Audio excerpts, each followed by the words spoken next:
It Follows is sort of an enigma. There isn't a clear way to tell what time period it's in, why the monster sometimes changes into the people you love, or why the parents in the movie get the Charlie Brown treatment.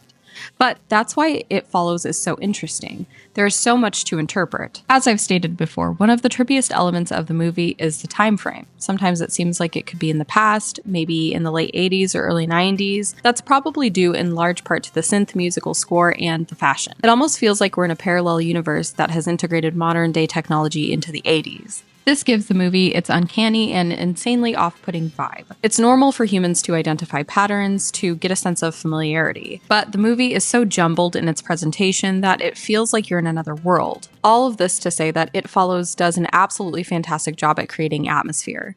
But what does it all mean? Well, I'm going to break it down for you. This is my analysis of It Follows. Now let's get into the video. Right off the bat, the audience isn't introduced to anyone or anything. The camera simply follows a girl while she runs around her neighborhood. We learn her name is Annie only because her father calls to her while she's in the street. Annie is clearly trying to avoid something, but the people around her don't seem to know what it is that she's trying to avoid. She eventually gets in her car and heads to the beach. She makes a call to her dad and tells him that she's sorry for being awful to him. She stares blankly at the car in the distance. The scene is foreboding, and the next time we see Annie, her body has been mutilated. The first person that we're formally introduced to is Jay. She and her friends are generic. They are all so middle American and normal that it hurts. They're like a blank slate for the viewer. Their lack of complexity and defining characteristics help them create an awkward relatability with the audience. They are exactly how you acted as a teen. They just chill. They don't talk much, but you can still tell by their small interactions that Paul has a thing for Jay. Jay, on the other hand, has a date with a new guy. He's 21 and his name is Hugh. While standing in line for a movie, they play a game. In the game, Jay asks Hugh to pick one person in their line of sight that he would want to switch places with. He eventually tells her that he would switch places with the little boy that we've caught glimpses of with his dad. He alludes to the fact that he feels old, or maybe like his life has passed him by. He says that he would like to be the little boy because he has so much life ahead of him. Of course, this could be interpreted as him knowing that the monster is after him and that his demise is inevitable. But there might be more to this sentiment. In the next scene between Jay and Hugh, Jay talks about how she's always dreamed of just driving with a boy, holding hands. Her dream was not to drive anywhere in particular, it was just to have the freedom to be driving with someone in the first place. She laments, saying, "Now that we're old enough, where the hell do we go?" To a child or teen, being an adult seems so desirable. It hits you like a ton of bricks, though. The freedom gained in adulthood is massively overwhelming because it comes with a sense of responsibility and the looming threat of your own mortality. Hugh seemed to be sharing a similar viewpoint in the last scene when talking about the little boy. The freedom experienced in childhood is freedom in its truest form. Freedom in adulthood is an illusion. Hugh uses, presumably, chloroform to knock Jay out. This is after they've been physically intimate, by the way. He ties her to a chair in a parking garage near where they got it on. He tells her that she's about to be haunted by an entity.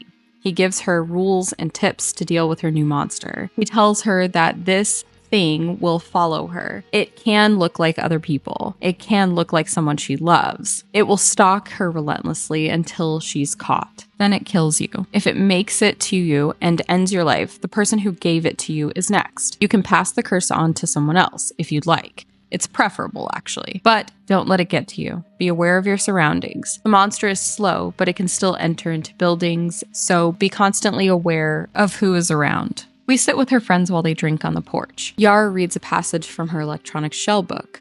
The passage talks about giving yourself over to your circumstances, about how it can be appealing for one to just give up when the house is falling down on them. It emphasizes that trying to run from the inevitable doesn't feel like the best option. Doing whatever it takes to escape, including hurting others, doesn't seem like the best option either. There is rest and relaxation in resigning yourself to what may come, even if what comes is undesirable. Hugh drops Jay off with her friends and pretty much runs off. There's this badass moment where his car exhaust turns on and then it turns into the synth music. It's cool and it's seamless and I loved it. Jay tells the cops, but they're like, meh, it was consensual. She goes to the hospital and the police investigate, but nothing really comes of it. He didn't give Jay his real name and he used a fake name to rent out his house as well. Jay is still very shaken by the interaction and you can tell that she's on edge. She feels different and we can see it, even though we we haven't spent much time with her, we can see it. Despite her encounter, Jay goes to school, and in the classroom, she listens to a poem by T.S. Eliot that explores the themes of aging and death. The poem, The Love Song of J. Alfred Prufrock, beautifully encapsulates the mundanity of life and the juxtaposition of its larger, more poignant meaning. And time yet for 100 indecisions,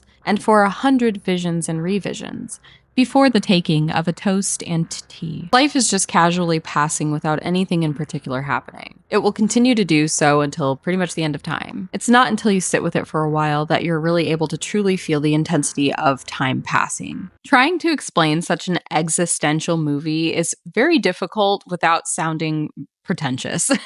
Jay is able to see the monster for the first time at the school, and she runs away from it. It's like existentialism is contagious or something. Her friends decide to stay over with her because they're worried about her. Paul is very much in love with Jay, and when Jay comes to Paul at night while he's on the couch, we learn that they were childhood friends and that they used to like each other. They just kind of sit and reminisce about their childhood together. It's a nice moment that is soon punctuated by a broken window. The way that Jay is just sitting there talking about her childhood, having a good time, and then this window breaks and the monster comes in, well, it reminds me of an intrusive thought. So obviously we're talking a lot about just kind of how It Follows makes you feel. But once we see the monster, it's pretty scary. This one in particular is urinating and has a disheveled look, almost like it's been one of the victims of the monster. When this particular monster shows up, it reminds me of the ghosts in Sixth Sense, how they sort of just show up in the house and they kind of look like crap because the wounds that they had from when they were alive are still on them. It's like that. Anyway, Jay runs away and her friends are like, "We don't see anything. What are you seeing?" She opens the door for them to come in, and behind Yara walks in an incredibly tall man that obviously doesn't belong there. Jay escapes and her neighbor watches as she runs out of her house and bikes away. She ends up at a playground where she meets up with her friends and the neighbor.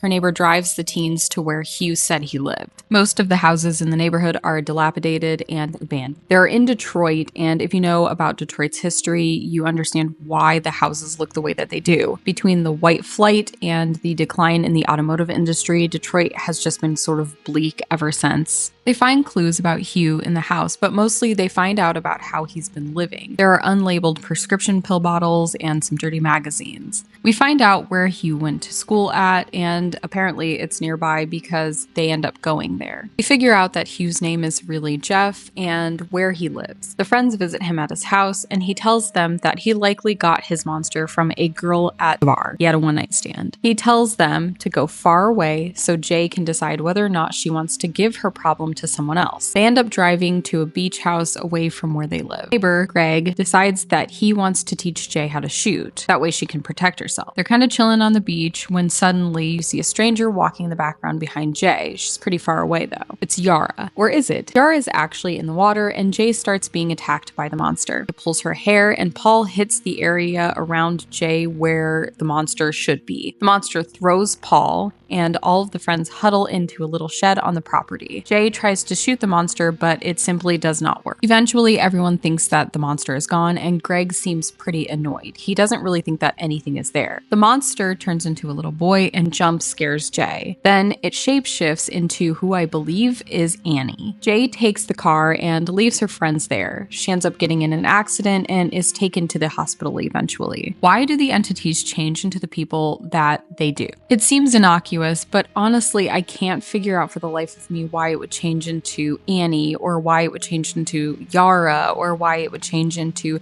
somebody that it might have claimed in the past. What do all of these people have in common that they are embodied by this monster? I have a few thoughts or theories of my own, like the entity just being able to take the form of who it has seen before, but let me know what you think in the comments.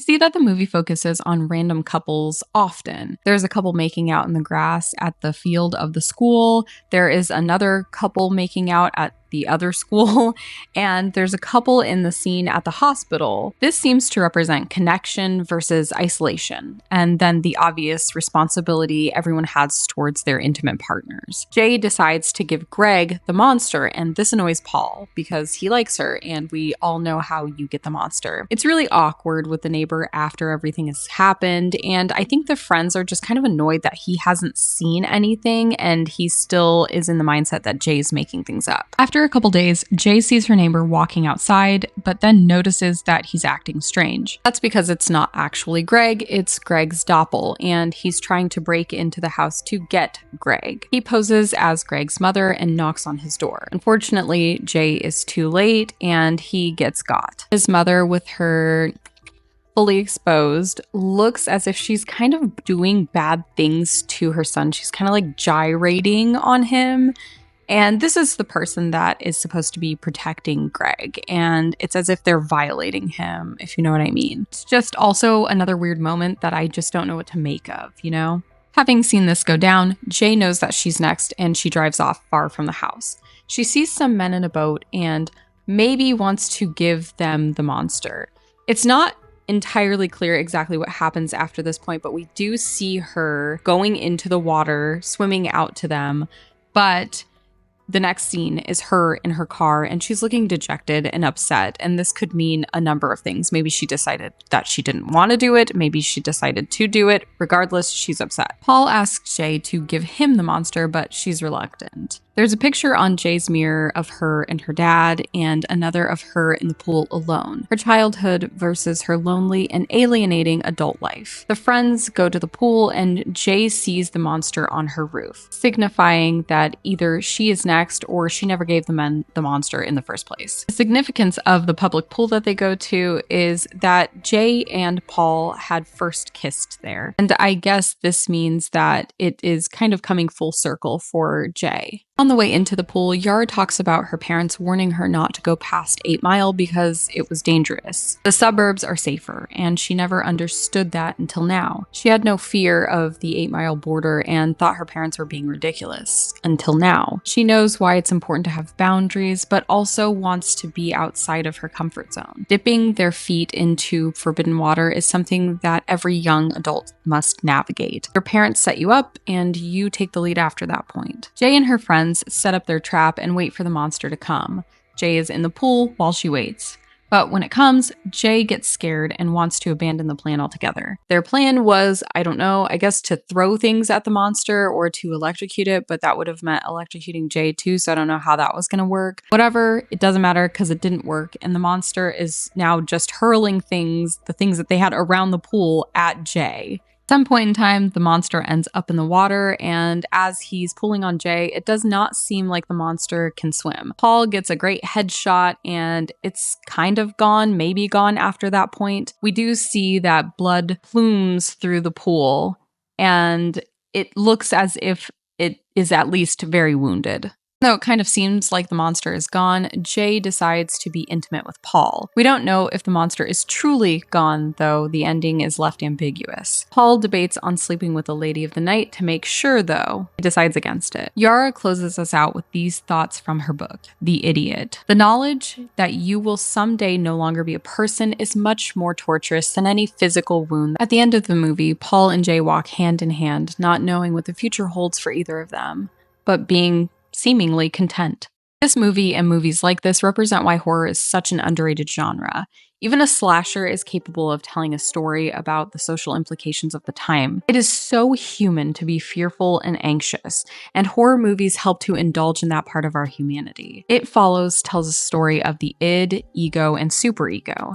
Much like The Babadook, it's giving fears about large abstract concepts a physical form, an allegory. I love this movie, and I hope that if you haven't already watched it, that you consider watching it after listening to my video. Thanks so much for watching. You leave a comment with your theory on It Follows. It can be as detailed or brief as you'd like. Just share your thoughts. And I can't wait to read your theories. Bye!